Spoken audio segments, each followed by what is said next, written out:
अन्य सदस्यों से कहूंगा नहीं,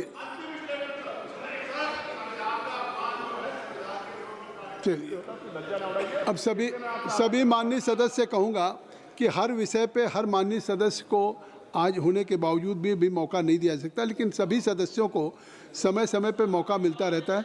इसलिए माननीय गृह मंत्री जी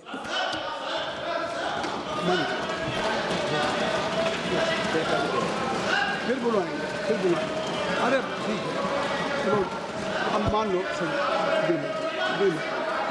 माननीय सभापति महोदय, आज इस महान सदन में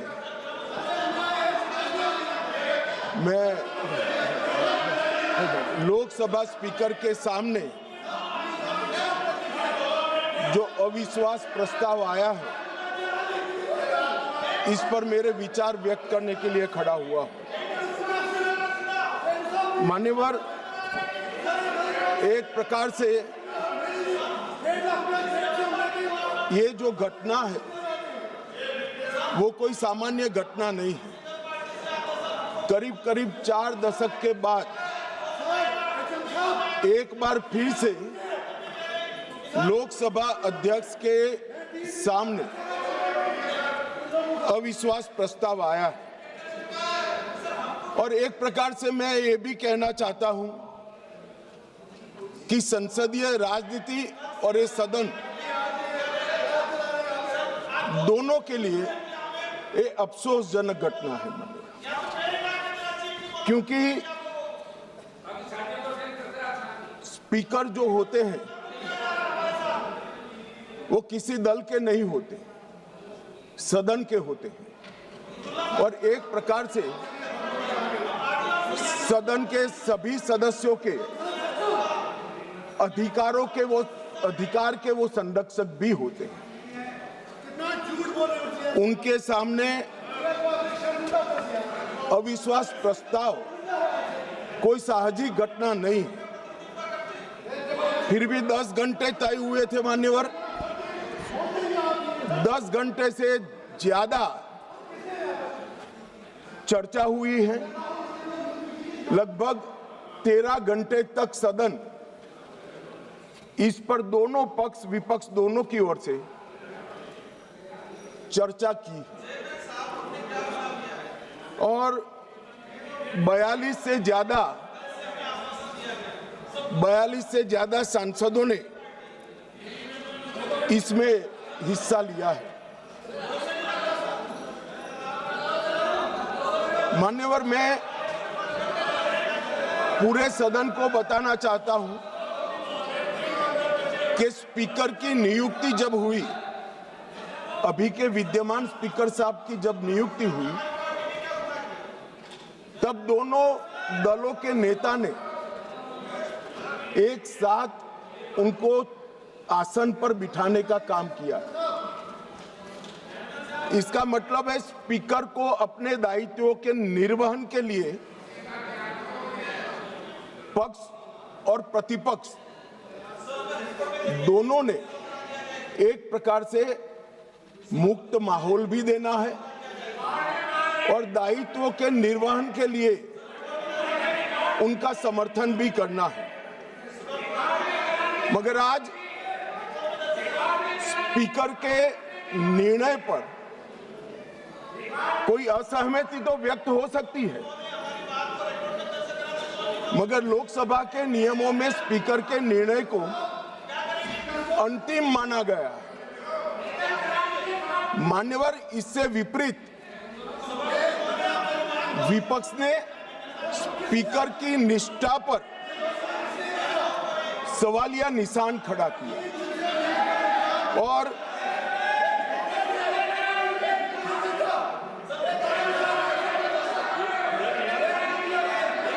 अगर आप रिकॉर्ड में आना चाहते हैं, रोड साहब, आप लोग रिकॉर्ड में आना चाहते हैं तो मैं अलाउ कर रहा हूं कि लिखित अपना भाषण कर दें, तो रिकॉर्ड में आ जाएगा।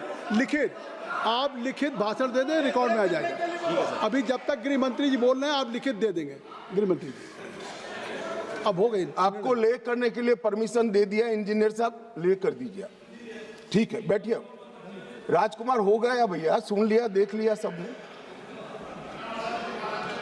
मान्यवर, ये लोकसभा भारत के लोकतंत्र की सबसे बड़ी पंचायत है और न केवल भारत, दुनिया भर में हमारी लोकतंत्र की एक साख बनी है, प्रतिष्ठा बनी है और पूरी दुनिया ये लोकतंत्र की प्रतिष्ठा को स्वीकार करती है। जब इस पंचायत के मुखिया पर, इसके अभिभावक पर, उसकी निष्ठा पर सवालिया निशान लगता है तो केवल देश में नहीं, पूरी दुनिया में हमारी लोकतांत्रिक प्रक्रिया पर सवाल खड़े होते हैं। इसलिए आमतौर पर कभी स्पीकर के सामने अविश्वास प्रस्ताव नहीं आता है। चैम्बर में जाकर उनसे बात हो सकती है। स्पीकर दोनों दल को एक सदस्यों की संयुक्त बैठक भी बुलाते हैं, उसमें मध्यस्थता भी करते हैं और सारे इश्यू रिजॉल्व होते हैं। मगर यहां अजीब दृश्य खड़ा हुआ है। चैम्बर में जाते हैं तो स्पीकर साहब की सुरक्षा को चिंता और न हो, इस प्रकार का माहौल खड़ा कर दिया जाता है। इससे शर्मनाक कोई चीज नहीं हो सकती। अब किस प्रकार की व्यवस्था चाहते हैं? स्पीकर का पद पार्टी से ऊपर उठाकर संविधान ने स्पीकर के पद को एक प्रकार से मध्यस्थी की भूमिका में रखा है। आपने मध्यस्थता करने वालों पर ही शंका के सवाल उठा दिए। मैं बाद में आता हूं कि क्यों उठाए, परंतु मान्यवर 75 साल से हमारे ये दोनों सदनों ने हमारे लोकतंत्र की नींव को पाताल से गहरा पहुंचाया है और वो नींव जो पाताल से गहरी पहुंची है, इसकी साख पर विपक्ष ने आज एक प्रकार से सवालिया निशान। मान्यवर, मैं आज विपक्ष ने जो सवाल उठाए हैं उस पर भी बाद में बात करूंगा, मगर मैं पहले कहना चाहता हूं, मान्यवर, हमारा जो स्पिरिट है और जो इस सदन का एक प्रकार से इतिहास भी है, सदन आपसी विश्वास से चलता है। पक्ष और विपक्ष दोनों के लिए सदन के स्पीकर जो होते हैं वो कस्टोडियन होते हैं, मगर उनको लोकसभा कैसे चलानी, इसीलिए इसी लोकसभा ने कुछ नियम बनाए हैं।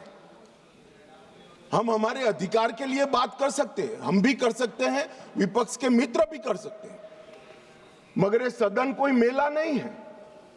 सदन के अंदर सदन के चलाने के नियमों के अनुसार खड़ा होकर बोलना पड़ता है। मानिए, जो सदन के नियम परमिट नहीं करते हैं उस हिसाब से बोलने का किसी को अधिकार नहीं है, कोई भी हो इसको अधिकार नहीं है।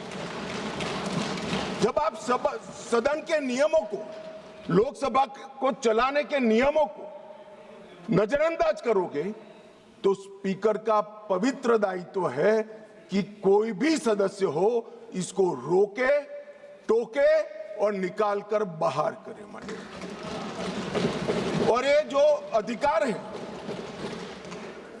वो कोई ये कह रहे हैं कि भाजपा आई तो ये होगा, एनडीए है तो ये होगा। हमारे समय में नियम नहीं बने हैं भाई, ये नियम नेहरू जी के समय से चले आते हैं और एक एक धारा मैं चर्चा करने के लिए तैयार हूं। कितनी बार कांग्रेस ने तोड़ी है मान्यवर, मगर वो तोड़े तो हम तोड़े ऐसा मेरा नहीं कहना है। मेरा इतना ही कहना है कि अधिकारों के संरक्षण के लिए तो हम सहमत हैं, परंतु नियमों का क्या? स्वच्छंदता से यहां नहीं बोला जा सकता। नियम अनुसार सबको बोलना पड़ता है। और स्पीकर जब निर्णय देते हैं वो निर्णय हो सकता है हमें भी अनुकूल न हो सकता है विपक्ष को भी अनुकूल न हो। इसके पर मंतव्य तो सभी सदस्यों का हो सकता है, मगर स्पीकर के निर्णय पर शंका नहीं कर सकते, इनकी निष्ठा पर शंका नहीं कर सकते हो आप। निर्णय कभी हमें अनुकूल लगेगा, कभी नहीं लगेगा, कभी लगेगा, कभी विपक्ष को अनुकूल लगेगा, नहीं लगेगा, मगर निर्णय से असहमति व्यक्त करने तक तो सभी लोग सहमत हो सकते हैं।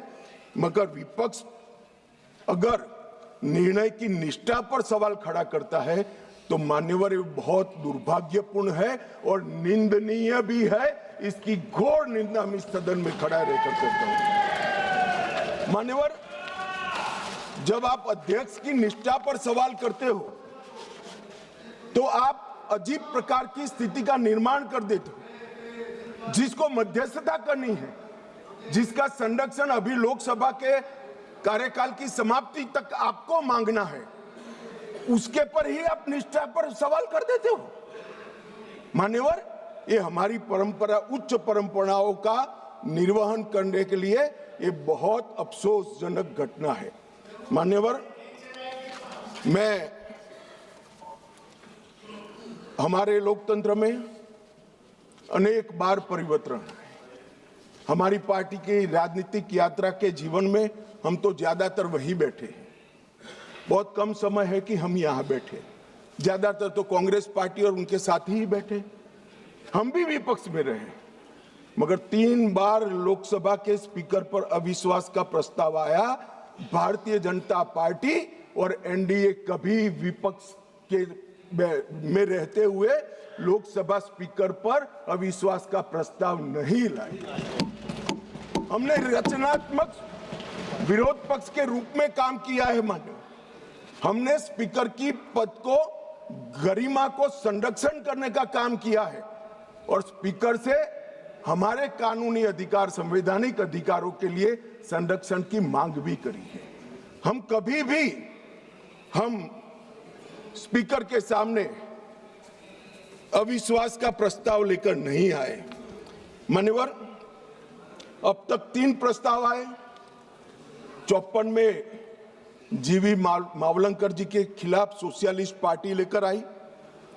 66 में सरदार हुकम सिंह जी, जो तत्कालीन लोकसभा के अध्यक्ष है, उसके सामने समाजवादी पार्टी लेकर आई और 87 में श्री बलराम जाखड़ के खिलाफ कम्युनिस्ट पार्टी ऑफ इंडिया लेकर आई।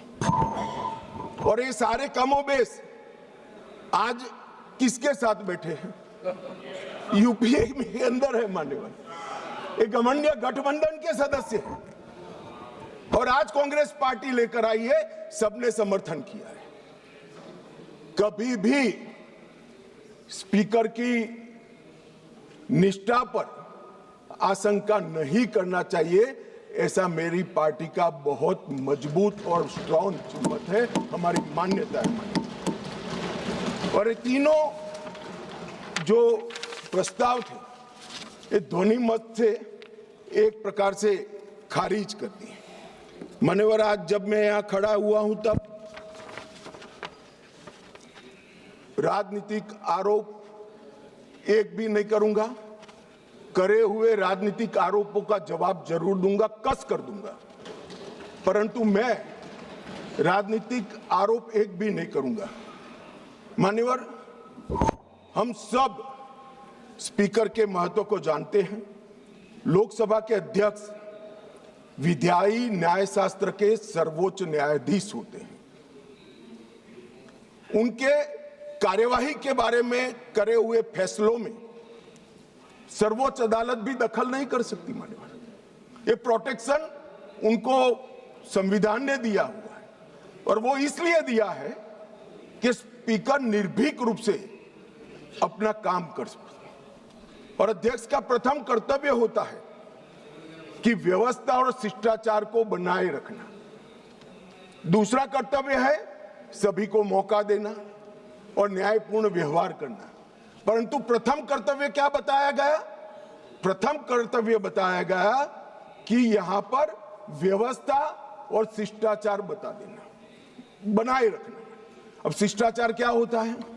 शिष्टाचार ये है मान्यवर कि ये लोकसभा, ये सदन चलाने के नियमों के अनुसार चले। अब कोई भी व्यक्ति खड़ा हो जाता है और अपनी मुंसफी से कुछ भी बोलेगा, स्पीकर को बिठा देना पड़ेगा। यहां विषय तय होते हैं। मान्यवर, आज मैं यहां पर स्पीकर साहब के खिलाफ अविश्वास के प्रस्ताव पर बोल रहा हूं तो मैं माओवाद इस देश में समाप्त हो रहा है इस पर लेक्चर नहीं दे सकता। मैं दूंगा तो आपको बिठा देना पड़ेगा। फिर आप कहोगे देखो आप मुझे बोलने नहीं देते हो। अरे भाई, यहां नियमों से बोलना पड़ता है। और कितने वरिष्ठ सदस्य, मुझे तो अभी भी नहीं मालूम पड़ता, शशि थरूर जैसे बैठे, बालू साहब बैठे, क्यों नहीं सिखाते इनको सब? इतना सिखा दे तो ये समस्या का वही समाधान हो जाए मन में। और हमारे लोकसभा के नियमों में भी स्पीकर साहब को कई अधिकार दिए। कोई भी सदस्य भाषण करता है तो स्पीकर साहब को एड्रेस कर करता है। स्पीकर के माध्यम से, लोकसभा अध्यक्ष के माध्यम से विपक्ष सत्ताधारी पक्ष को कुछ कह सकता है और स्पीकर साहब के माध्यम से सत्ताधारी पक्ष विपक्ष पर कुछ आरोप लगा सकता है।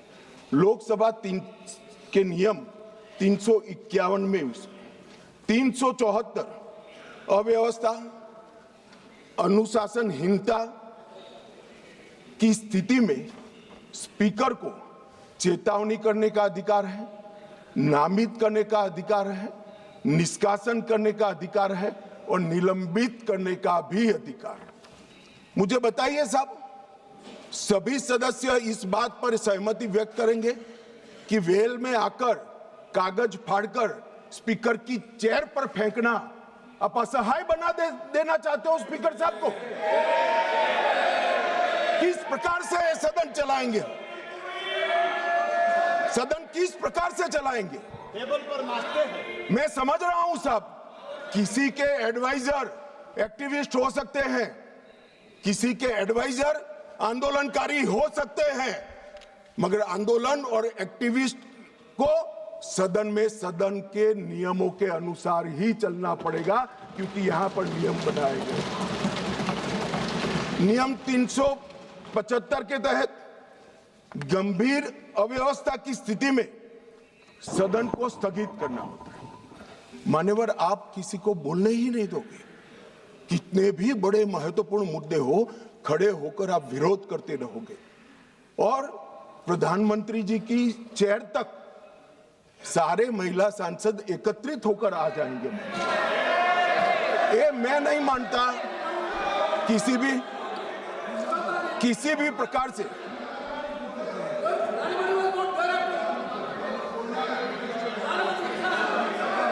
प्रधानमंत्री की चेयर होती है भाई। मान्यवर, इसीलिए 375 का प्रावधान की शक्तियां स्पीकर साहब को। अब किसी सदस्य ने कहा कि हमारा बोला हुआ काट दिया जाता है। मान्यवर, 380 के अधीन स्पीकर साहब को अधिकार है असंसदीय शब्दों या टिप्पणियों को कार्यवाही से हटाने का अधिकार दिया है। प्रयास तो करना चाहिए कि असंसदीय शब्दों या टिप्पणियों का प्रयोग न हो, मगर कई बार वक्ता लय में कर जाते हैं, कुछ जानबूझकर भी करते हैं। मगर लय में की हुई असंसदीय टिप्पणियां संसद के इतिहास में रखनी चाहिए क्या? कोई नहीं कहेगा रखनी चाहिए।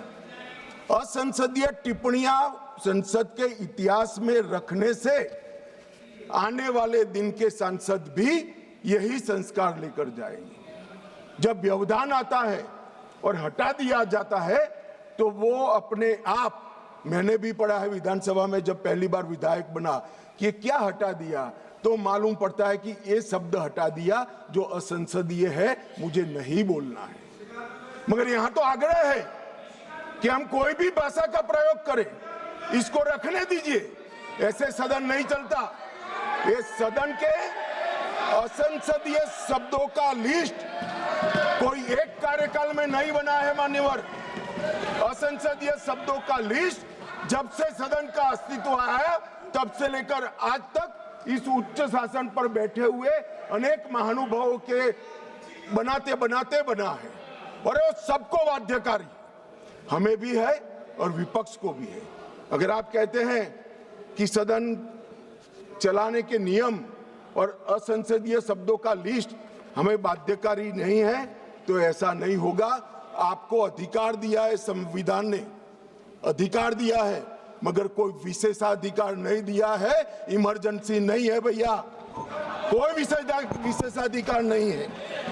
अधिकार का संरक्षण कर सकते हैं, मगर विशेषाधिकार के मुगालते में जो लोग जीते हैं उनको उनकी पार्टी और जनता भी संरक्षण नहीं देती है। इसलिए छोटे छोटे छोटे छोटे छोटे छोटे होते जा रहे हैं।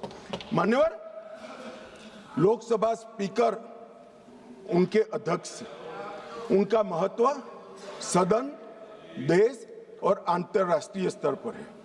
वो एक प्रकार से पीठासीन अधिकारी मात्र नहीं है, हमारी विधायी चेतना और हमारे लोकतंत्र के गरिमा का प्रतीक स्पीकर होता है। जब आप उसके खिलाफ निष्ठा पर सवाल उठाते हो तो आप विधायी चेतना और लोकतंत्र की गरिमा पर सवाल उठा रहे हो। और मान्यवर, ये अंतर उनको आप लाइए ना, प्रधानमंत्री जी के खिलाफ अविश्वास का प्रस्ताव लाइए, कोई विरोध नहीं कर रहा। हम मुद्दों पर चर्चा, यहां पर भी मैं मुद्दों पर जवाब दूंगा, परंतु हम मुद्दों पर जवाब देंगे। हम नहीं कहेंगे कि आज का दिन अफसोसजनक है। प्रधानमंत्री जी को हटाने का प्रस्ताव सदन में आ ही सकता है, मगर लोकसभा के कस्टोडियन पर हटाने का प्रस्ताव मैंने तो कम से कम मैं इसको साहजिक घटना नहीं देता। मान्यवर, संविधान ने किसी भी एक्सट्रीम परिस्थिति की कल्पना कर प्रावधान बनाए हैं। ये कोट कर रहे हैं 94C के अंदर इफेक्टिव मेजॉरिटी से स्पीकर साहब को हटाया जा सकता है, मगर ऐसे तो युद्ध के समय में कई सारे अधिकार सरकार को प्राप्त होते हैं, आज उसका उपयोग नहीं कर सकते। ये असाधारण परिस्थितियों में स्पीकर को हटाने के लिए, लोकसभा हटाने के लिए किया गया प्रावधान है। ये रोजमर्रा की चीज नहीं है, इसका उपयोग रोज रोज नहीं करना चाहिए, कोई ऐसी घटना हो तब करना चाहिए।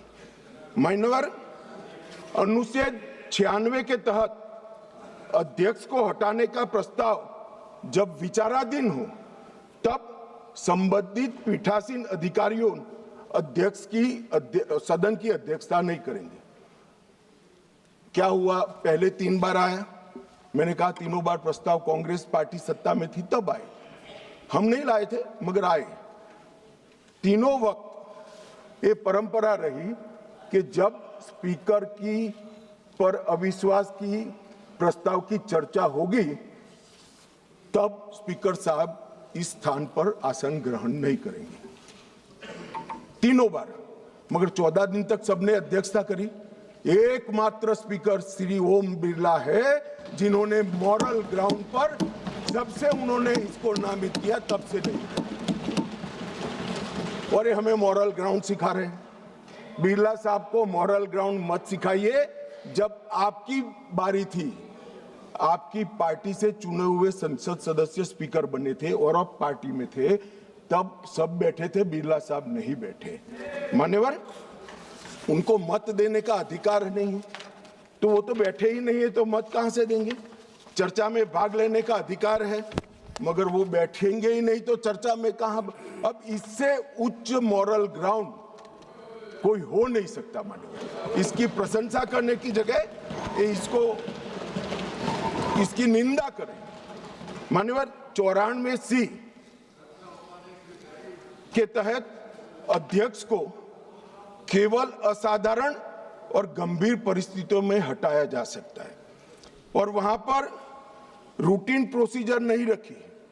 3 प्रकार की मेजॉरिटी होती है, सिंपल मेजॉरिटी, इफेक्टिव मेजॉरिटी और स्पेशल मेजॉरिटी जो 2/3 का है। सभी पद के लिए हमारे संविधान ने अलग अलग प्रावधान किए हैं। प्रधानमंत्री जी को हटाना है तो सादा बहुमत चाहिए, मगर स्पीकर को हटाना है तो इफेक्टिव मेजॉरिटी चाहिए। ये एक प्रकार से ये स्पीकर संविधान में लिखा है भाई, पढ़ लीजिए। मान्यवर, ये एक प्रकार से संरक्षण दिया गया। जैसे न्यायपालिका के आप बैठ जाइए दादा, बैठ जाइए। मान्यवर, ये पद की गरिमा और निष्पक्षता बनाए रखने के लिए एक कार्यकाल तक की इनको एक प्रकार से सुरक्षा देने का काम हुआ है। मान्यवर, मैं अविश्वास प्रस्ताव के जो रखा गया है उस पर भी बात करना चाहता हूं। अनुच्छेद 94C के तहत और लोकसभा के चलने के नियम 200 के अनुसार संकल्प का नोटिस माननीय सदस्य श्री वेणुगोपाल जी और 119 सदस्यों ने दिया। अब शायद वो आधे अधूरे मन से ही लाए होंगे प्रस्ताव। पूरे देश को, दुनिया को मालूम है कि यीशु का 2026वां वर्ष चल रहा है। उन्होंने अंदर तिथि में 2025 लिखी है। उन्होंने ऐसा सोचा कि इससे स्पीकर साहब रिजेक्ट कर सकते हैं। उन्होंने संकल्प ही संलग्न नहीं किया। जो संकल्प होता है वो संलग्न करता है, मगर भूल गए, वो कॉपी संलग्न नहीं की। उनको लगा कि स्पीकर साहब इसके कारण रिजेक्ट कर देंगे और जब ये इनके ध्यान पर ला दिया गया तो उन्होंने नोटिस वापस ले लिया और दूसरा नोटिस आ गया। अब दूसरे नोटिस की बात करता हूं। दूसरे नोटिस में एकमात्र सी गौरव गोगाई के एक्चुअल हस्ताक्षर से बाकी सारे जेरोक्स थे। ये नियमों अनुसार रिजेक्ट होने का मामला है और फोटोकॉपी नहीं चलती है। सदन के सदस्य ने एक्चुअल हस्ताक्षर वाला नोटिस देना होता है। साहब, चलो मान लो एक्स्ट्राऑर्डिनरी सर्कमस्टेंसेस है, वो विपक्ष के सदस्य स्पीकर साहब के सामने अविश्वास की प्रस्ताव लाना चाहते हैं, मगर इतनी गंभीरता नहीं है कि नियमों के अनुसार लाए, नियमों के अनुसार लाए। मान्यवर, ये नियम पढ़ते ही नहीं है। कोई पार्टी के नियम से सदन नहीं चलेगा, इस लोकसभा के नियमों से ही ये सदन चलेगा। मान्यवर, फिर भी स्पीकर साहब की ऑफिस ने उनको मौका दिया कि भाई इतने गलतियां हैं, आप सुधार लो। फिर अब उनको शर्म आई कि अब तो सुधारना ही पड़ेगा, ये तो रिजेक्ट करेंगे ही नहीं, तो फिर सुधार कर उसको दायर कर दिया। और मान्यवर, हाई मॉरल ग्राउंड की बात करते हैं और सदन में गंभीरता की बात करते हैं। ये दोनों चीजें इससे ही प्रकाशित होती हैं। हाई मॉरल ग्राउंड ये है कि दो बार नियम अनुसार अविश्वास का प्रस्ताव न होने के बावजूद श्रीमान बिरला जी ने, हमारे अध्यक्ष जी ने उनको मौका देकर नोटिस सुधारने के लिए मौका दिया। और गंभीरता की बात है, 4 दशक के बाद जिस नियम का उपयोग करके प्रस्ताव आया, वो प्रस्ताव नियम अनुसार ही नहीं है। ये नियम को मानते ही नहीं है मान्यवर, और फिर कहते हैं कि हमें बोलने नहीं देते, हमें बोलने नहीं देते। मान्यवर, क्या कुछ सदस्यों ने कहा कि माइक के कारण आया है, माइक बंद हो रहा है। अभी गिरिराज जी भी खड़े होकर बोल रहे थे पप्पू जी के खिलाफ, तो माइक बंद कर दिया। गिरिराज जी का भी बंद होता है मंत्री होने के बावजूद। ऐसा नहीं है भाई, ये सदन नियमों से चलता है और जो नियम अनुसार नहीं करेगा, डिसिप्लिन से नहीं करेगा, उसका माइक बंद ही हो जाएगा और उसका माइक बंद हो ही जाना चाहिए।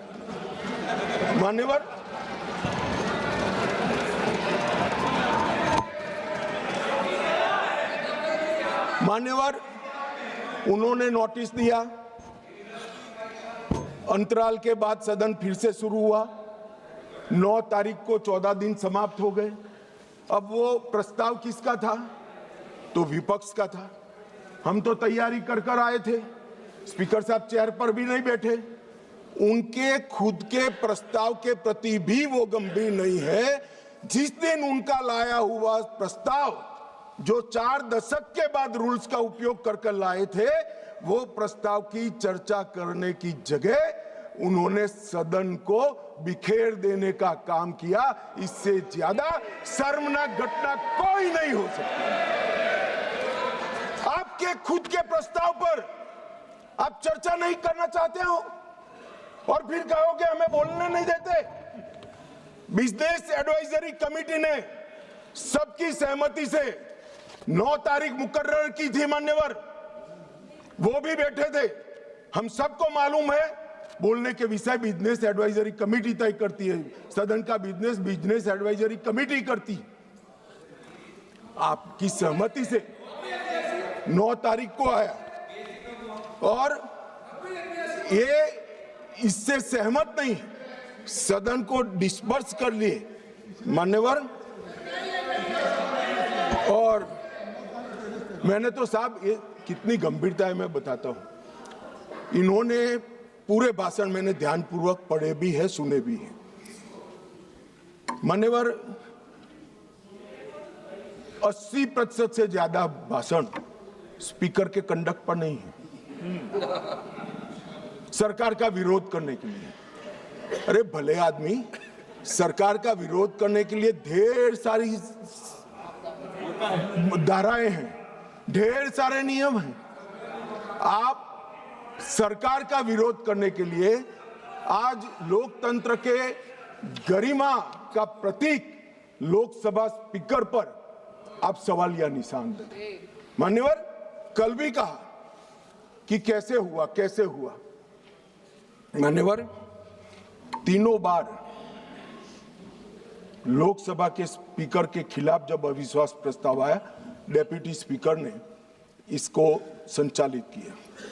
अब ये कल अभी कहेंगे, कल भी कह रहे थे आपने डेप्यूटी स्पीकर अपॉइंट भी नहीं किया। मान्यवर, 66 और उसके बाद आने वाले अविश्वास प्रस्ताव बलराम जाखड़ साहब के पास आया। दोनों वक्त डेप्यूटी स्पीकर थे, पद खाली नहीं था, डेप्यूटी स्पीकर रखे थे, मगर दोनों कांग्रेस पार्टी ने ही अपने रख दिए थे साहब। अब ये कहते हैं कि डेप्यूटी स्पीकर पर हमारा अधिकार है। दोनों समय डेप्यूटी स्पीकर कांग्रेस पार्टी ने अपने खुद के रखे थे। आपको स्थान खाली है, इसका मुद्दा उठाने का अधिकार ही नहीं है। आपने तो विपक्ष का स्थान अपने सदस्य से भर दिया था। ये क्या उठाते हैं मुद्दे साहब, और ये कांग्रेस पार्टी का कैरेक्टर है। मैं आज इसमें जाना नहीं चाहता, अगर विरोध करेंगे तो जाऊंगा भी मान्यवर। फिर उन्होंने कहा भाई एसवी के राव आपकी पार्टी के सदस्य थे और दोनों बार एसवी के राव उपाध्यक्ष थे।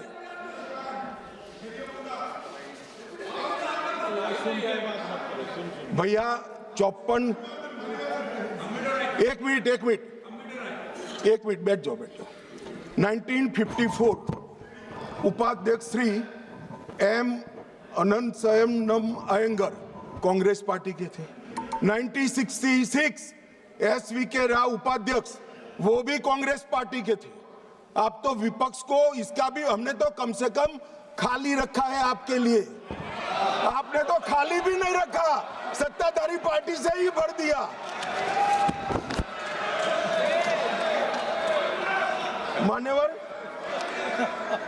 मान्यवर हमें परंपराएं सिखाते हैं।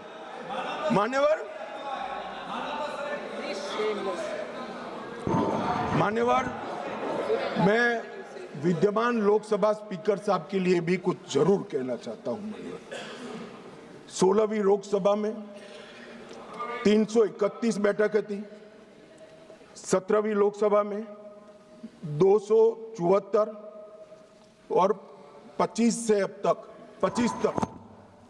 103 बैठकें हुई। 25 में बजट सत्र जो था 118% उत्पादकता वाला हुआ।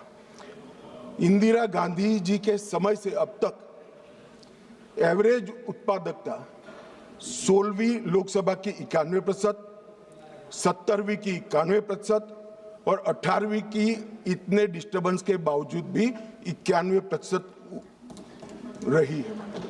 मैक्सिमम स्पीकर साहब के कार्यकाल के अंदर एक हुआ है। शून्यकाल की अवधि को अध्यक्ष जी ने 5 घंटे तक पहुंचाया। साहब, मुझे भी विधायक सांसद रहते हुए 30 साल हुए, मैंने कभी नहीं देखा रात को 12 बजे तक सदस्यों को शून्यकाल उठाने का मौका हमारे स्पीकर, लोकसभा स्पीकर 202 सांसदों को मान्यवर प्रश्न उठाने का मौका मिला और 19 में जुलाई में 161 सांसदों को शून्यकाल उठाने का मौका दिया गया। मान्यवर, अब ये कहते हैं मौका नहीं मिलता है। मान्यवर, नई आवाजों को प्रोत्साहन करना भी स्पीकर का एक नैतिक दायित्व होता है। 19 में रिकॉर्ड 78 महिलाएं संसद में चुनकर आई। सभी महिला सांसदों को बोलने का अधिकार हरेक को 78 की 78 महिला सांसदों को बोलने का अधिकार हमारे स्पीकर साहब ने दिया है। बिरला जी के आग्रह से सदन के अंदर क्षेत्रीय भाषाओं का उपयोग भी बढ़ा और लगभग 14 भाषाओं में भाषण यहां पर करा गया। मान्यवर, बहुत बड़ी बात, सदस्य अपनी भाषा में बात कर सकता है और पहली बार अनुवाद की पैनल पूरी हुई है मान्यवर, और ये बहुत बड़ी बात है। डिजिटल संसद 2.0 लगभग 8000 घंटे का ऑडियो विजुअल रिकॉर्डिंग डिजिटल कर दिया गया है। आज युवाओं को संसद की भाषण और चर्चाएं सुननी है तो वो डिजिटली मान्यवर उपलब्ध है। राष्ट्रीय ई विधान एप्लीकेशन पूरी लोकसभा को पेपरलेस करने की दिशा में हम आगे बढ़ चुके हैं। और मान्यवर, राष्ट्रमंडल अध्यक्षों के पीठासीन अधिकारियों का 28वां जो सम्मेलन हुआ, इसमें बिरला साहब के भाषण को उपस्थित सभी संसद के स्पीकर्स ने इसकी बुरी प्रशंसा कर संसद की बढ़ा है। बिरला साहब ने ही बिल पर प्री सेशन ब्रीफिंग करने का अवसर सांसदों को दिया और सबसे बड़ी बात, अंग्रेजों के समय में बनी हुई संसद से हम भारत की आजादी के बाद बनी हुई संसद में भी बिरला साहब मान्यवर, ये मैं इसलिए बता रहा हूं कि इसमें से कोई चीज उनकी मंशा से नहीं की है, सबको सर्वसहमति से किया है। मान्यवर, पूरे देश भर में भारतीय जनता पार्टी की छवि खंडित करने के लिए एक प्रचार चल रहा है। उन्हें बोलने नहीं दिया जाता, मगर मैं जो लोग ये प्रयास कर रहे हैं उनको कहना चाहता हूं, इससे भारतीय जनता पार्टी की छवि खंडित नहीं होती। क्योंकि कौन बोलेगा, कितना बोलेगा, कब बोलेगा और क्या बोलेगा, वो निर्णय सत्ताधारी पार्टी नहीं कर सकती। मान्यवर, आप करते हो, ये स्पीकर करते हैं। जब आप सुन लो ना, सुन लो, पहले सुन लो। मान्यवर, मैं स्पष्ट करना चाहता हूं कि हमने कभी विपक्ष की आवाज दबाने का काम नहीं किया। और ये लोग जो अभी मेरी आवाज दबाने का प्रयास कर रहे हैं, उनको मैं कहना चाहता हूं, विपक्ष की आवाज दबाने का काम तो 1975 में हुआ था, जब समूचा विपक्ष जेल के अंदर बंद कर दिया गया। ये विपक्ष की आवाज दबाना कहते हैं मान्यवर। और ये नियमों के अनुसार सदन चलाने का दायित्व मान्यवर स्पीकर का होता है, और ये स्पीकर को जो दायित्व दिया है वो लोकसभा के नियमों के तहत दिया है, जो बिरला साहब के समय में नहीं बने। 349 इनकी अविश्वास की प्रस्ताव में जिस स्पीकर के अधिकार के कारण अविश्वास प्रस्ताव लाए, मैं सब स्पष्ट करना चाहता हूं। सदन में सदस्य का समग्र आचरण कैसा हो वो तय करने का अधिकार नियम संख्या 349 में पीठ को दिया है, आसन को दिया है। बोलते वक्त भाषा, प्रासंगिकता और मर्यादा तीनों उसका निर्णय करने का काम माननीय अध्यक्ष जी को दिया है। मैंने पहले भी कहा कि मैं आज यहाँ स्पीकर साहब के अविश्वास के प्रस्ताव पर बोल रहा हूं, तो इस देश में माओवाद समाप्ति के कगार पर आया, इस पर नहीं बोल सकता, इसकी प्रासंगिकता नहीं है मान्यवर। और कितना बोलना है इसके लिए भी कुछ नियम बने हैं, कुछ परंपराएं बनी हैं।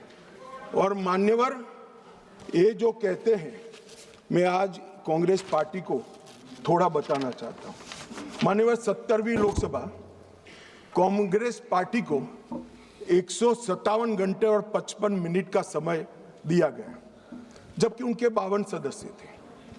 इसकी तुलना में बीजेपी को 349 घंटे और 8 मिनट दिए गए, जबकि हमारी सदस्य संख्या 303 है। प्रोरेटा देखे तो बीजेपी से कांग्रेस पार्टी को 6 गुना अधिक समय देने का काम स्पीकर साहब ने किया है। मगर साहब, सीन कैसा है? दूसरे शब्दों में बीजेपी के पास 6 गुना अधिक सदस्य थे, मगर हमें अन्याय हुआ है। और 18वीं लोकसभा में कांग्रेस पार्टी द्वारा कल तक 71 घंटे बोला गया, उनके पास 99 सदस्य हैं।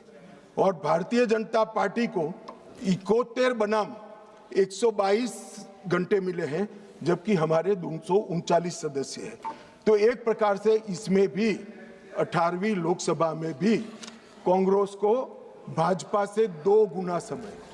और मान्यवर, विपक्ष के नेताजी का ग्रीवेंसेस है कि मुझे बोलने नहीं दिया जाता, विपक्ष के नेता की आवाज दबा देते।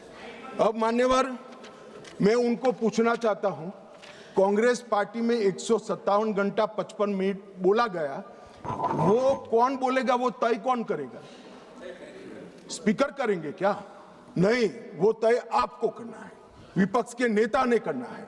मगर बोलने का मौका आता है तब जर्मनी होते हैं, इंग्लैंड होते हैं मान्यवर, और फिर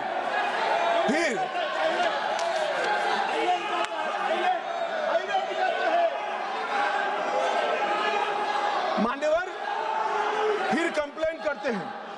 18वीं लोकसभा में मान्यवर, 18वीं लोकसभा में 157 घंटे और 55 मिनट कांग्रेस पार्टी के सदस्य बोले। मैं आपके माध्यम से विपक्ष के नेता को पूछना चाहता हूं, आप कितना बोले? क्यों नहीं बोले? कौन से स्पीकर ने रोका था आपको? कोई नहीं रोक सकता। एक गलत प्रचार किया जा सकता है, किया जा रहा है लोकसभा को बदनाम करने को। मान्यवर, 18वीं लोकसभा में, इस लोकसभा में जो सदन अभी अस्तित्व में है, 71 घंटा दिया गया आपको। कितना बोले भाई? और क्यों नहीं बोले? वो तो आपका अधिकार है, कौन बोलेगा? अरे वो छोड़िए साहब, विपक्ष के नेता की पार्टी लोकसभा स्पीकर पर अविश्वास का प्रस्ताव लेकर आई है, उस पर भी विपक्ष के नेता कुछ नहीं बोलते हैं। तो भैया क्यों लाए हो प्रस्ताव? मान्यवर, ये बोलने नहीं देते हैं, वो ठीक नहीं, वो बोलना नहीं चाहते हैं। और बोलना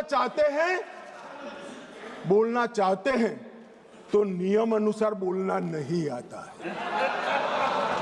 ये कोई सभा नहीं है, यहां पर हर सदस्य ने लोकसभा के नियमों के अनुसार बोलना है। अब उन्होंने कहा, कल माननीय सदस्य वेणुगोपाल जी ने मुद्दा उठाया, 40 बार या 38 बार जो बोले, मुझे फिगर याद नहीं है, विपक्ष के नेता को टोका गया, रोका गया। भाई, स्पीकर के द्वारा एक बार टोकने के बाद दूसरी बार आप वही बात करोगे तो स्पीकर के पास क्या विकल्प रहता है? जब यहां से श्री राजनाथ सिंह जी ने कह दिया कि अप्रकाशित पुस्तक है, आप मैगजीन को कोट नहीं कर सकते, और मैगजीन भी वो जिसकी छवि उनके पार्टी के मैगजीन की हो। मान्यवर, इसको कोट कर लोकसभा में बोलने का किसी को अधिकार नहीं है, मगर आप उसी विषय पर बोलोगे तो आपको टोकना पड़ेगा। फिर उन्होंने कहा, वो उसके बाद एसआईआर पर चर्चा थी, मैं यहीं बैठकर उनको सुन रहा था। मेरे जवाब में वो खड़े हो गए, स्पीकर साहब ने उनको बोलने के लिए कहा। ऐसा नहीं है, नहीं कहते हैं। मेरे भाषण के बीच में मुझे भी बिठा दिया और विपक्ष के नेता को बुला दिया। तो उन्होंने कहा, आप पहले मैं कहता हूं वो बोलिए। अब साहब मुझे बताओ, किसी भी वक्ता का भाषण कोई अन्य वक्त संसद सदस्य कैसे तय कर सकता है? मैं क्या राहुल गांधी जी को कह सकता हूं कि आप ये बात पहले बोलिए, दूसरी बोलिए, तीसरी बोलिए, चौथी बोलिए? नहीं कह सकता। अगर मैं नहीं कह सकता तो वो भी नहीं कह सकते। मान्यवर, वो कहते हैं कि ये करिए, फिर भी सदन डिस्टर्ब किया तो अचानक उनको एक आइडिया आया कि एक आइडिया है। फिर अपने आप उन्होंने आइडिया को सर्टिफाइड कर दिया, गुड आइडिया, ऐसा करके सर्टिफाइड। आइडिया क्या था कि मेरी प्रेस कॉन्फ्रेंस पर बहस हो जाए। भाई ये साख मार्केट नहीं है, लोकसभा है। यहां बहस के विषय तय होते हैं और आपके परनाना से लेकर आपकी दादी जी से लेकर आपके पिताजी तक बड़े बड़े नेता थे भारत के, किसी की प्रेस कॉन्फ्रेंस पर लोकसभा ने बहस नहीं करी है मान्यवर। और अगर ये अपेक्षा करते हैं कि इनकी महान प्रेस कॉन्फ्रेंस पर जिसकी बुनियाद झूठ थी उस पर सदन बहस करे, तो इस सदन का स्तर न गिरने देकर श्री ओम बिरला जी ने सदन पर उपकार किया है।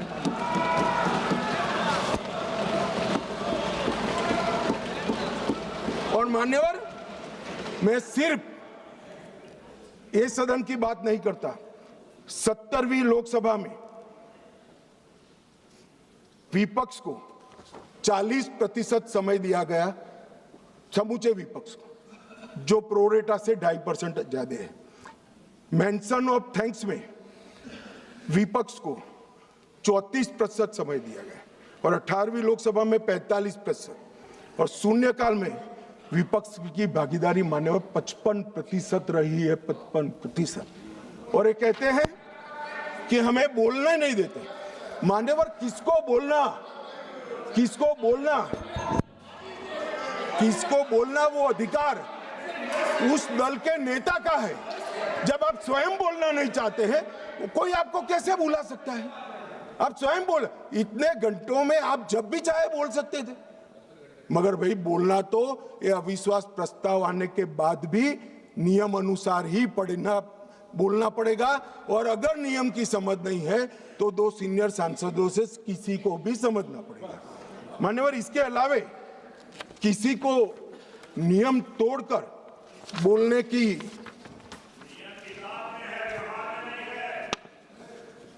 ये व्यवहार पर भी आता हूं, थोड़ी देर ठहर जाइए। मान्यवर, ये विपक्ष के नेता श्रीमान राहुल गांधी अपने अधिकारों की बात करते हैं, वो तो आरोप है, मगर फिर भी जो स्वयं उनके हाथ में है इसका परफॉर्मेंस मैं कहना चाहता हूं। मान्यवर, 17वीं लोकसभा में उनकी उपस्थिति 51% रही, 51%। मान्यवर, राष्ट्रीय औसत 67% है। 16वीं लोकसभा में उनकी उपस्थिति 52% रही, जबकि राष्ट्रीय औसत 80% है। और 15वीं लोकसभा में उनकी उपस्थिति 43% रही, जबकि राष्ट्रीय औसत 76% है। मान्यवर,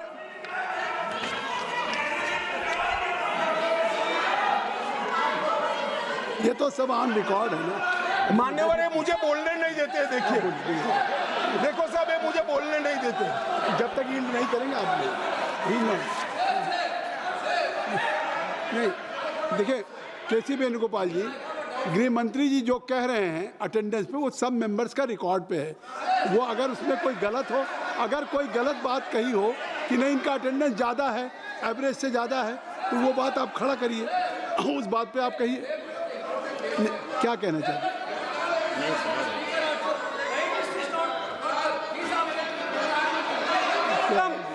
Sir, is this non-confidence motion against LOP or Speaker, sir?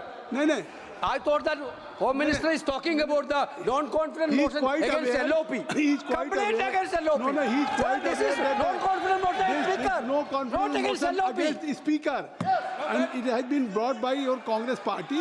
Now गृह मंत्री जी, माननीय गृह मंत्री, अरे छोड़िए, तो वो नहीं बोलेंगे।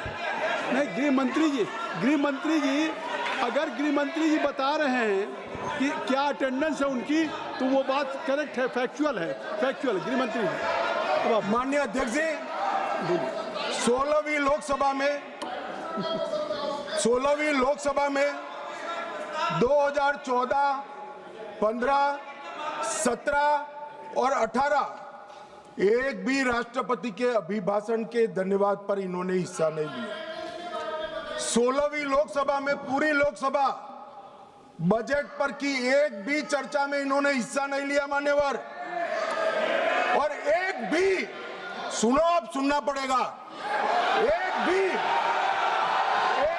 मान्यवर सरकारी विधेयक पर चर्चा में हिस्सा नहीं लिया है।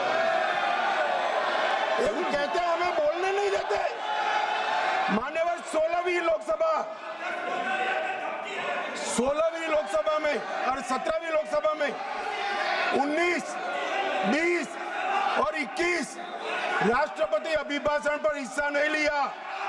19, 20, 22, 23 केंद्रीय बजट पर चर्चा में हिस्सा नहीं लिया और एक बिल छोड़कर एक भी विधेयक में भी चर्चा पर हिस्सा नहीं लिया। 18वीं लोकसभा 25 में केंद्रीय बजट पर की चर्चा में भाग नहीं लिया और मान्यवर उनकी पार्टी 4 दशक के बाद हम सब अफसोस कर रहे हैं ऐसा प्रस्ताव लेकर आई है। ये स्पीकर साहब की निष्ठा पर सवाल करने वाला जो प्रस्ताव रखा है उस पर भी उन्होंने हिस्सा नहीं लिया। अब ये कहते हैं हमें बोलने नहीं देते। मेरा कहना है कि वो बोलना नहीं चाहते मान्यवर। कई सारे ऐसे विधेयक हैं, बहुत महत्वपूर्ण युगांतकारी विधेयक है। भूमि अधिग्रहण हिस्सा नहीं, संविधान का 122वां संशोधन हिस्सा नहीं, आधार प्रणाली हिस्सा नहीं, मुस्लिम महिला तलाक विधेयक हिस्सा नहीं, जम्मू कश्मीर पुनर्गठन विधेयक हिस्सा नहीं, 370 को रद्द करना हिस्सा नहीं, नागरिकता संशोधन सीएए हिस्सा नहीं, महामारी रोग संशोधन विधेयक हिस्सा नहीं, पूरा शीतकालीन सत्र अनुपस्थित रहे, भारतीय न्याय संहिताओं के 3 युगांतकारी कार्यक्रम आए, बिल आए, हिस्सा नहीं, इनकम टैक्स सुधार का बिल आया, हिस्सा नहीं, वित्त विधेयक 24 हिस्सा नहीं,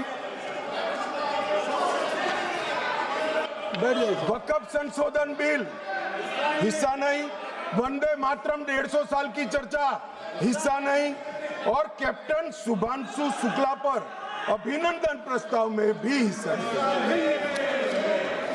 मान्यवर ये बोलना नहीं चाहते।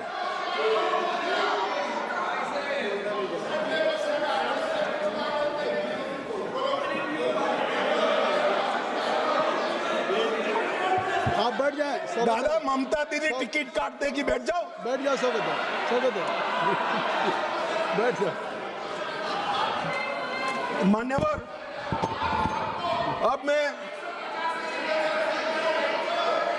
आप बैठिए। कल्याण देता हूँ जवाब, बैठो। कल्याण बनर्जी जी बैठिए। बाकी है आप कल्याण बनर्जी बैठ जाइए। नहीं अभी इतना बाकी है, बैठो ना, आ जाएगा। Nothing will go on record, केवल गृह मंत्री जी का जवाब है। मान्यवर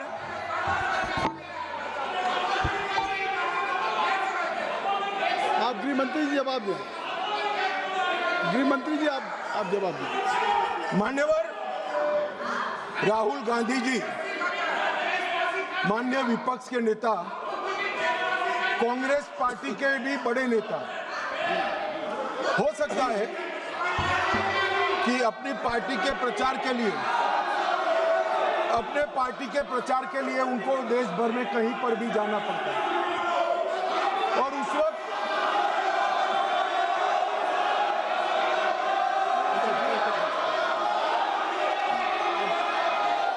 कृपया आप लोग बैठ जाएं, कृपया आप लोग बैठ जाएं, कृपया आप लोग बैठ जाएं। अभी माननीय गृह मंत्री जी का चल रहा है, कल्याण बनर्जी जी आप लोग बैठ जाएं। धर्मेंद्र जी बैठ जाइए, आप बैठ जाएं, कृपया बैठ जाएं। आपके नेता बैठे हुए हैं, आपके नेता बैठे हुए हैं, आप भी मैडम सैलजा बैठ जाइए, सब लोग बैठ जाइए ना। चन्नी साहब आप बैठ जाइए, आप सब लोग बैठ जाइए, सब लोग बैठ जाइए। महुआ मोहित्रा जी बैठिए, बैठिए, कल्याण बैठिए, नहीं नहीं नहीं, आप बैठिए, बैठ जाइए, बैठ जाइए, बैठिए, नहीं कुछ भी रिकॉर्ड में नहीं जा रहा है, कुछ भी रिकॉर्ड में नहीं जा रहा। माननीय गृह मंत्री जी, गृह मंत्री जी, माननीय गृह मंत्री आप लोग बैठ जाएं, कृपया बैठ जाएं, आप लोग बैठ जाइए। अमर जी बैठ जाइए, जयप्रकाश जी बैठ जाइए, कृपया आप सब लोग बैठ जाइए। ज्योति बैठो, Jyoti kindly take your seat. I will request to everybody should take his seat. गृह मंत्री जी, कल्याण जी आपकी, कल्याण जी आप बैठ जाइए, कल्याण जी बैठिए। गृह मंत्री मान्यवर विपक्ष के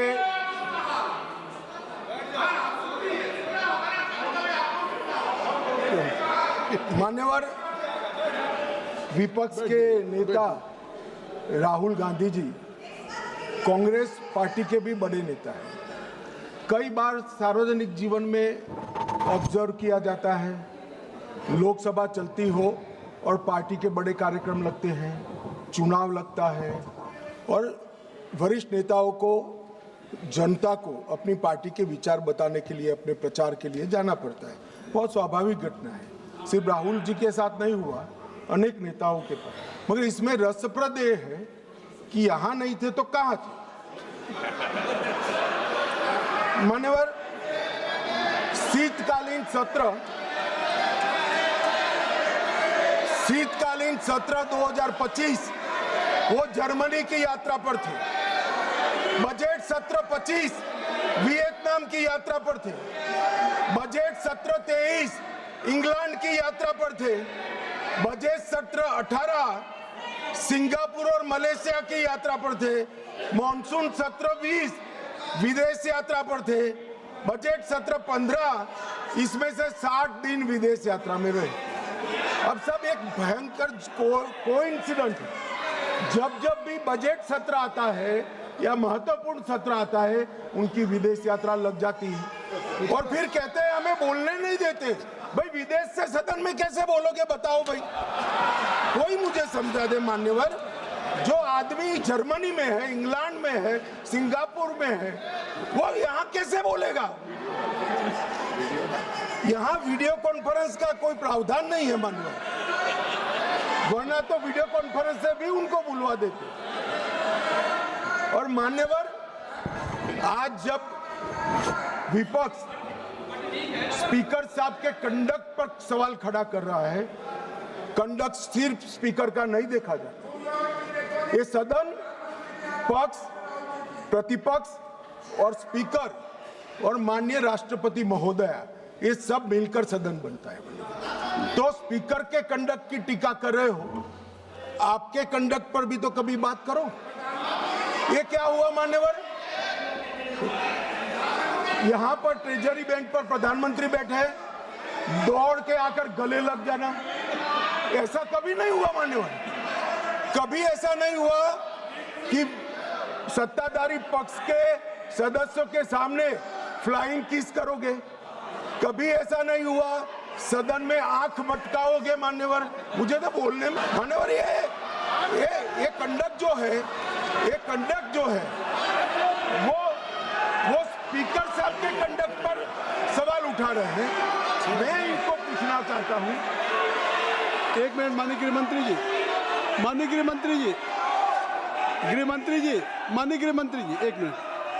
अगर सभी माननीय सदस्यों की सहमति हो तो सभा की कार्रवाई जब तक गृह मंत्री जी की स्पीच चल रही है समय बढ़ा दिया जाए। मान्यवर, किसी सीसीबी के सामने हम एक उंगली दिखाते हैं तो 4 उंगलियां अपने सामने उठती है। ये जब लोकसभा स्पीकर के कंडक्ट पर सवाल करते हैं, समूचे विपक्ष को मैं कहना चाहता हूं, मान्यवर किस तरह से ये कंडक्ट की बात कर रहे हैं जब उनके सर्वोच्च नेता ही आंख मारते हैं, आकर प्रधानमंत्री के गले लिपट जाते हैं, फ्लाइंग किस करते हैं। मान्यवर ये बताता है कि वो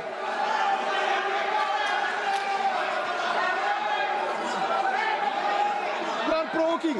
No, you are provoking. No, please. Nothing will go on with that. I will request. Why? You are provoking. Bhagwa Moitra is provoking. Kindly, please.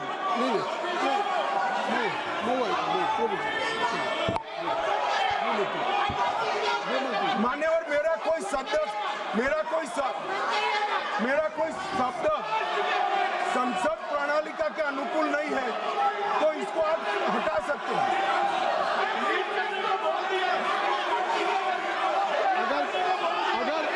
अगर कोई ऐसा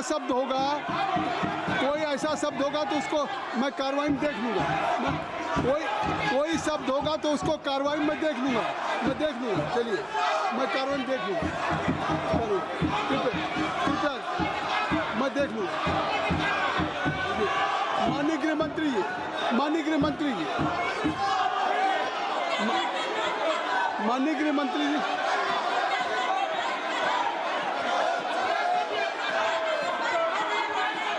गृह मंत्री जी को बुलाइए। माननीय गृह मंत्री जी, सर कोई शब्द मेरा असंसदीय हो तो कृपया इसको डिलीट कर दीजिए। मैं माननीय गृह मंत्री जी के आप सुन लें, माननीय गृह मंत्री जी के जो वक्तव्य हैं उसको मैं कार्रवाई में देख लूंगा। अगर कोई शब्द असंसदीय होगा तो मैं उसको कार्रवाई का हिस्सा नहीं बनने दूंगा। माननीय गृह मंत्री जी, माननीय गृह मंत्री जी,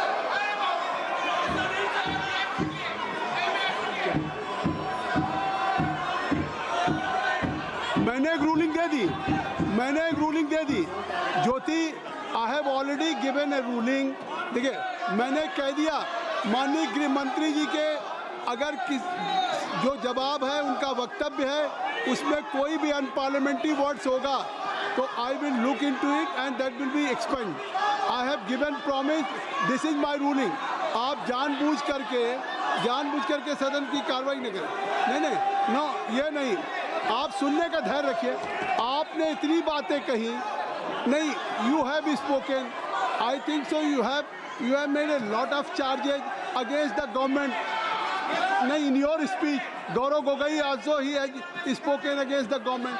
अगर उसका जवाब दे रहे हैं, अगर गृह मंत्री जवाब दे रहे हैं तो उनका अधिकार है, आप इसको सुनिए।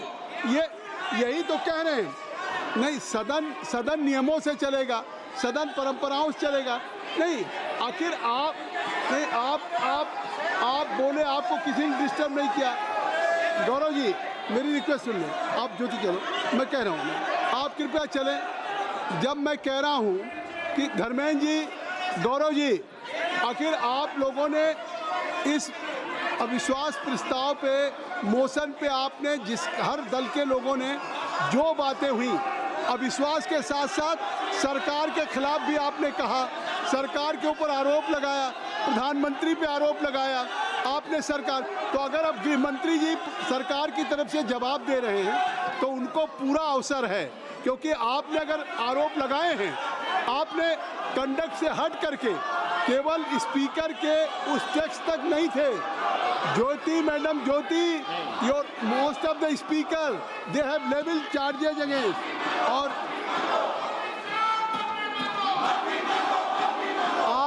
आप ये नहीं सुनना चाहते हैं, इसका मतलब है कि सच्चाई नहीं सुनना चाहते। आप सच्चाई नहीं सुनना चाहते। अगर गृह मंत्री जी जो कह रहे हैं फैक्चुअल कह रहे हैं, अगर उनकी अटेंडेंस की बात हो या और सारी बातें, कितना पार्टिसिपेट किया है, हर आदमी को अधिकार है। अगर मेंबर ऑफ पार्लियामेंट एलओपी हो, चाहे रूलिंग पार्टी का कोई हो, ये देश की जनता को अगर अधिकार है पूरा जानने का कि इन्होंने कितना डिबेट में भाग लिया, तो इसलिए आप गृह मंत्री का जवाब सुनिए। आपने चार्जेज लगाए नहीं, आप ये क्या बात, ये कौन सी बात, किस बात पे, किस बात पे? कोई सवाल नहीं। माननीय गृह मंत्री जी, माननीय गृह मंत्री जी,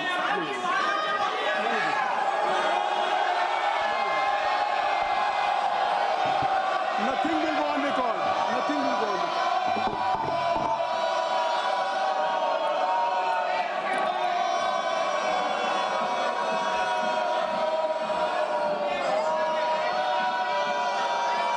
मान्यवर, जब विपक्ष के सदस्य श्री गौरव गोगोई भाषण कर रहे थे, उन्होंने किया कि हम चीन की सीमा की चर्चा करना चाहते थे। एक अप्रकाशित पुस्तक के रेफरेंस से चर्चा करना चाहते थे, आपने करने नहीं दिया। मगर मैं पूरी कांग्रेस पार्टी को पूछना चाहता हूं कि अक्साई चीन का 38,000 वर्ग किलोमीटर क्षेत्र किसके समय में चीन हड़प गया? कांग्रेस पार्टी के समय में हड़प गया। और साहब, उस वक्त विपक्ष को प्रधानमंत्री जी ने जवाब क्या दिया? श्री जवाहरलाल नेहरू ने कि वहां घास का एक तिनका भी नहीं उगता है। ये तो उनकी मानसिकता है। 1962 में चीन पूरा नैफा पढ़ा लिया। नेहरू जी ने कहा, my heart goes out to the people of Assam. Assam को बाय बाय कह दिया मान्यवर। इनके समय में चीन ने भारत का एक बहुत बड़ा क्षेत्र हड़प लिया, और वो चीन की बात कर रहे हैं। मान्यवर, जब कांग्रेस के रक्षा मंत्री एंटोनी जी यहाँ थे, उन्होंने कहा 6 सितंबर 2013 को देश की संसद में कहा कि सीमा पर सड़कें बनाएंगे तो दुश्मन अंदर आ जाएगा। वो सेनाएं किसके लिए है मान्यवर? और स्वयं लीडर ऑपोजिशन लोकलाओं में हमारे और चीन की सेनाएं आमने सामने थी। वो चीनी दूतावास में मुफ्त मीटिंग कर रहे। पहले तो उन्होंने डिनाई किया, पर चीनी दूतावास जब इसका कंफर्मेशन किया तो उन्होंने कहा जानकारी लेने के लिए गए। अरे जानकारी लेनी थी तो रक्षा मंत्री जी को मिलते, प्रधानमंत्री जी को मिलते, राष्ट्रपति जी को मिलते। चीन के दूतावास से जानकारी आप लेना चाहते हो मान्यवर? वर्ष 2005-06 में राजीव गांधी फाउंडेशन को चीनी दूतावास से 1 करोड़ 35 लाख रुपया का अनुदान मिला। ये राजीव गांधी फाउंडेशन चीनी दूतावास से दान लेता है, और इसी के तहत इनका FCRA का लाइसेंस 2022 में रद्द होगा। अब मुझे बताएं कांग्रेस के लोग कि ये पैसों से क्या रिसर्च किया गया? मान्यवर, कांग्रेस की वरिष्ठ नेत्री और श्री राहुल गांधी की उपस्थिति में 7 अगस्त 2008 को चीनी कम्युनिस्ट पार्टी के साथ कांग्रेस पार्टी ने MOU करा। अब वो घोषित करे MOU क्या था। और मान्यवर, आज चीन UNSC में अगर सदस्य है तो जवाहरलाल नेहरू की सो कॉल्ड उदारता के कारण है। सदस्यता पर अधिकार सबसे बड़े डेमोक्रेटिक देश के नाते भारत का था, उन्होंने चीन को जगह कर दी। और ये selected works of Jawaharlal Nehru volume 29 post number 303 में लिखा हुआ है। मान्यवर, मैं आज यहाँ कहने आया हूँ, इन्होंने कहा कि अमेरिका के डील में भारत के किसानों का नुकसान हुआ है। मैं स्पष्टता करना चाहता हूँ, भारत के किसानों का कोई नुकसान एक भी डील के अंदर नहीं हुआ। ये सर्वदा झूठ फैलाया जाता है। भारत के किसानों का नुकसान तो WTO में 2013 में आपने किया था। अंतरिम पीस क्लॉज को स्वीकार कर लिया, जिसको हमारी आज की वित्त मंत्री जब व्यापार मंत्री थी तब इसको वो असहमति व्यक्त कर आई, इसलिए आज हमारे किसान बचे हुए। अभी मान्यवर, यहाँ पर AI समिट हुई। 80 देशों के AI के एक्सपर्ट और बड़ी बड़ी कंपनियां आई। 20 से ज्यादा देशों के राष्ट्राध्यक्ष आई और कांग्रेस अपनी परंपरा के तहत कपड़े उतारकर वहां पर प्रदर्शन कर रहे हैं और कहते हैं कि प्रदर्शन का अधिकार है। दिल्ली में प्रदर्शन के लिए जंतर मंतर का स्थान तय किया गया है और ये जंतर मंतर का स्थान प्रदर्शन करने का स्थान है। अब जहां 22 राज्यों के अध्यक्ष बैठे हैं, राष्ट्राध्यक्ष बैठे हैं, वहां जाकर भारत की शान बिगाड़ने का काम। मान्यवर, भाजपा का विरोध करते ये भारत का विरोध करने लगे। और ये जो प्रस्ताव है लोकसभा के स्पीकर के सामने, वो भी इसलिए लाए हैं कि कहीं से भी चुनाव में इनको सफलता नहीं मिली। चुनाव आयोग पर शंका उठाना, सुप्रीम कोर्ट पर शंका उठाना, न्यायपालिका पर शंका उठाना, एजेंसियों पर शंका उठाना और स्पीकर की चेयर पर भी शंका करना, एक टोटल नकारात्मक मोड़ में कांग्रेस आ गई है मन। और इसलिए ये सदन बहुमत के साथ एक बढ़ता दिखाई पड़ता है कि इस प्रस्ताव को बहुमत के साथ खारिज कर दिया जाए।